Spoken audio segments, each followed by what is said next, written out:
The Bible has 66 books. Let's dive in. The Old Testament has 39 books, and the New Testament has 27. We're going to start with Genesis, which is the first book of the Old Testament. Genesis simply means beginnings or origin. It tells us how everything began, including the creation of the world, Adam and Eve, the fall of man, and a lot more. Then we have Exodus. Exodus is all about God delivering the Israelites out of slavery in Egypt. It's a story of Moses, the plagues in Egypt, the Ten Commandments, and the journey to the Promised Land. Next up is Leviticus. Leviticus is all about the laws and regulations that God gave to the Israelites for their worship and their daily life.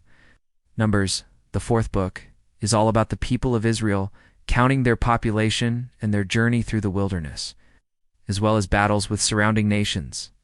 Deuteronomy is the fifth book, and it's basically a retelling of the previous books, as well as Moses' preparation for his death and Joshua's leadership. Then we have Joshua, which tells us about the conquest of Canaan and the division of the land among the 12 tribes of Israel. Judges is the seventh book, and it talks about the leaders called judges who delivered Israel during the time when there was no king. Ruth is the story of Ruth, the Moabite woman who became an ancestor of King David. 1st and 2nd Samuel tell the stories of the Israelites, request for a king and God raising up the first king, Saul, and then David, who was famous for defeating Goliath. 1st and 2nd Kings tell the history of the divided kingdom of Israel and Judah, including the reigns of many famous kings like Solomon, Elijah, and Elisha. 1st and 2nd Chronicles is a retelling of the same events in 1st and 2nd Kings, but from a different perspective. Ezra is the fifth book in the Old Testament that tells the story of Ezra, a Jewish leader who led the first group of exiles back to Jerusalem. Nehemiah is the sixth book that tells the story of Nehemiah, a Jewish leader who was called while serving the king of the Persian Empire to go to Jerusalem and rebuild the city walls. Esther is the story of Esther, a Jewish woman who became the queen of the Persian Empire and saved her people from genocide.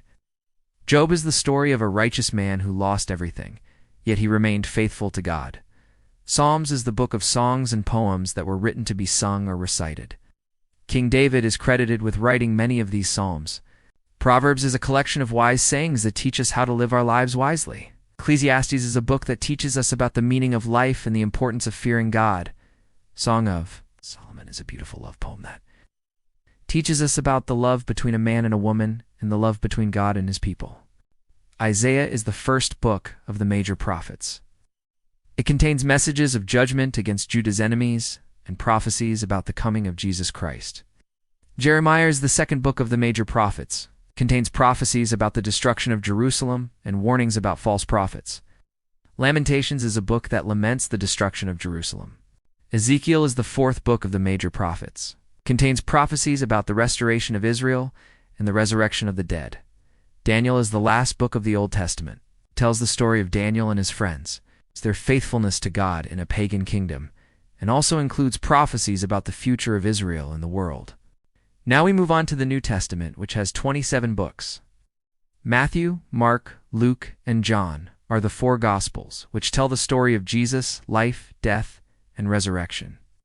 Acts is the story of the early church and the spread of the gospel. Romans through Philemon are letters written by the Apostle Paul to churches and individuals, giving them instructions and teaching them about God. Hebrews is a letter that teaches about the superiority of Jesus Christ and the new covenant. James, Peter, John, and Jude are short letters that give practical advice for living the Christian life. And the last book of the New Testament is Revelation, which is a book about the end times and the return of Jesus Christ. So there you have it, 66 books of the Bible in just under 6 minutes. Hope you enjoyed it. Thanks for watching.